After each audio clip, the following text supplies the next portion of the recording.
चौथा है, हम आपको बताएंगे दानियल नबी की पुस्तक पहला अध्याय उसका 13वें वचन को मैं पढ़ूंगा इंग्लिश में।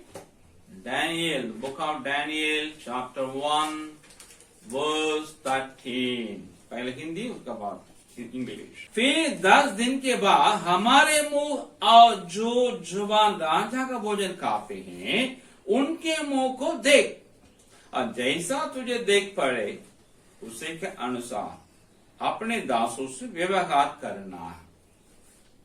इंग्लिश में, then compare our appearance with that of the young men who eat the royal food and treat your servants in accordance with what you see। कहते हैं जब हमारे दानियल 16-17 का उम्र का किशोर और उनका और भी संगीदास थे, क्लासमेट्स थे, ये सबको तो यहूदिया से उठा करके नबूकदनेस्सर ने अपने बैबिल में ला दिया था, कैद करके यहाँ आकर के इन लोगों राजमहल में रखा। बैबिलोन के लोक सेवा के प्रशिक्षण में रखा, उनके लिए बढ़िया हॉस्टल, बढ़िया खाना, बढ़िया भविष्य, बढ़िया पढ़ाई, बढ़िया पद, ये सब इनके उपलब्ध हो गया। मुश्किल से 10-15 लोग होंगे इन जवान लोग जो यहूदी, सबको मिल गया, सब उसको एंजॉय करने लगे। लेकिन दानियल जो व्यवस्था का पालन करने वाला किशोर, व्यवस्था को जिस जानकारी, जिस प्रकाश उसने व्यवस्था से पाया, उसे अपने संगी पाठक, क्या बोलते हैं, सह पाठकों से साझा किया। अननिया, अजरिया, मिशाएल समझ गए, इसको साथ दिए। वहां जो खाना परोसा जाता था वो तो नबूकदनेस्सर के देवता के मूर्ति के सामने पकड़े रखकर उस प्रसाद से फिर लेके इन लोगों को खिलाया। वैसे दाग्रस पहले उनका जो वेदी था, मूर्ति पूजा करने वालों का वेदी, उनके देवता के उसी के ऊपर ढाल दिए। उसके बाद उसी आने वाले दाकर इनको पिलाया। इन लोग जब आया, बढ़िया सा धाक रस वाइन, बढ़िया सा खाना, मीट पुलाव से बढ़ करके, लेकिन लोग बोलते ये तो प्रसाद हम नहीं खा पाते हैं, ये तो धाक रस जो उनके वेदी में उंडेला गया उसको हम नहीं पी पाएंगे। निर्णय ले लिए, तो बोल दिए। उनके ऊपर वार्डन थे, वार्डन से बोले सुनिए वार्डन जी, हम इसको नहीं खा पाएंगे, हमको छूट दीजिएगा। जब इनका सही डिसीजन हुआ परमेश्वर की इच्छा करने का, तो परमेश्वर साथ दिया। उसके वार्डन के दिल में इनको प्रदान हुआ दया। उसने पूछा ठीक है, हम आपकी बात को मानते हैं, आपके आस्था का हम आदर करते हैं, लेकिन बात ये है आप तो कौन सा खाना है, खाना कोई दूसरा खाना आता ही नहीं, हमारे मेस में मेस नहीं है, राजा के मेस से खाना आता, हम आपको परोसते हैं, अगर यह बनता तो आपके लिए तो कुछ इंतजाम कर सकते हैं, क्या दें आपके लिए? तो साग भात दीजिए। अरे भाई साग भात पहले यहाँ नहीं बनता है, अगर आपके इंतजाम भी करें मान लीजिएगा, तो इसको खाते खाते आप तो एकदम पतले हो जाएंगे। उन लोग तो एकदम शाही खाना खाएंगे, राजा का रसोई का खाना खाएंगे, अच्छे होंगे, तंदुरुस्त होंगे, तो देखने में क्या होगा, आपका चेहरा था क्या बोलते हैं उतरा हुआ दिखाई देगा। आपका बाड़ी को उतना ऐसा नहीं, आप तो राजमहल जाकर बैठता है, कल तो आप एसडीओ बनेंगे, डीएम बनेंगे, कमिश्नर बनेंगे, उसके लिए तो चाहिए ना गेटअप, इनके पास ना होगा, तो राजा देख के कहा हमको सिर काट देगा। तो हमारा दानियल ने क्या कहा, उनके साथियों ने क्या कहा, ओके हम आपकी बात मानते हैं, जिसे आप हमारा आदर करते हैं, हम आपका आदर करते हैं, एक काम कीजिए 10 दिन के लिए मात्र आप हमको साग भात दीजिएगा, उन लोगों को वही खाना दीजिएगा। उसके बाद जो आपका अच्छा है वही कीजिएगा। उनको इतना विश्वास अपने पिता परमेश्वर के ऊपर था। हम साग पात खाने वाले, शाही खाना खाने वाले से भी अच्छा निकलेंगे, दिखेंगे, तंदुरुस्त रहेंगे, गेटअप रहेगा। ये विश्वास उसमें था। ये बोल दिया देख करके देखिए, उसके बाद कंबर कीजिएगा, जो आपके लिए अच्छा वही कीजिएगा।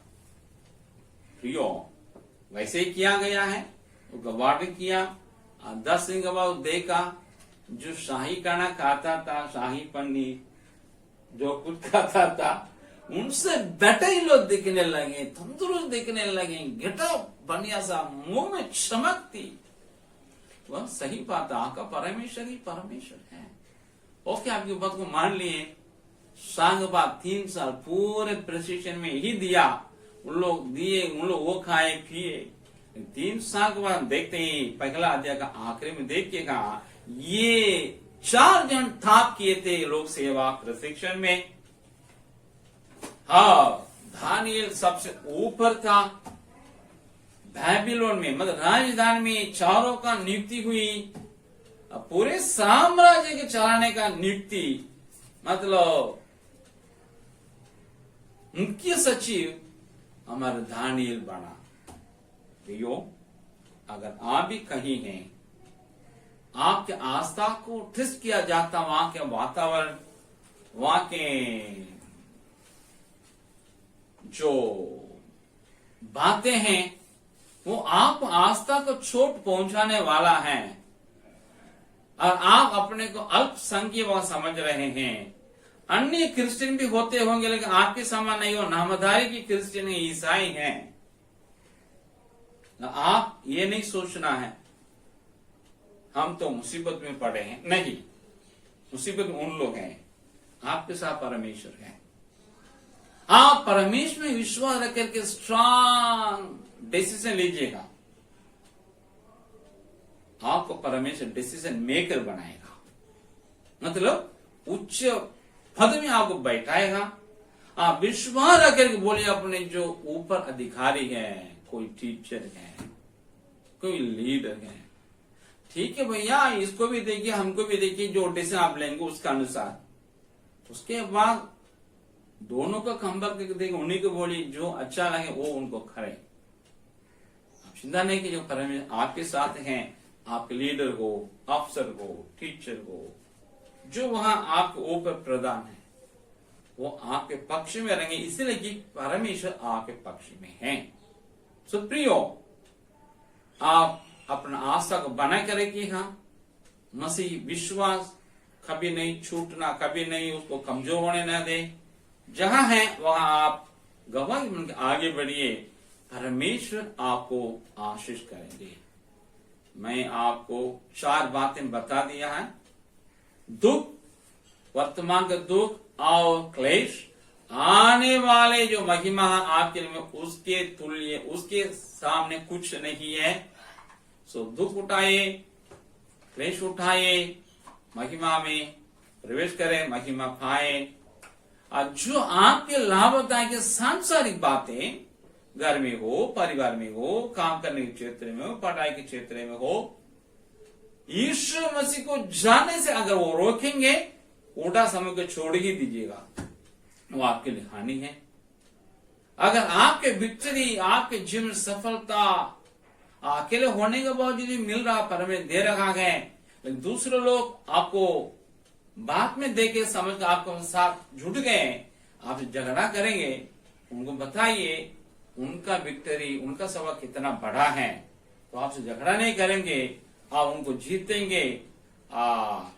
चौथा है, मैंने कहा आपको दानिएल के समान आस्था जहां है वहां बना के रखिएगा, कभी नहीं छोड़ना है हमारे मसीह विश्वास को।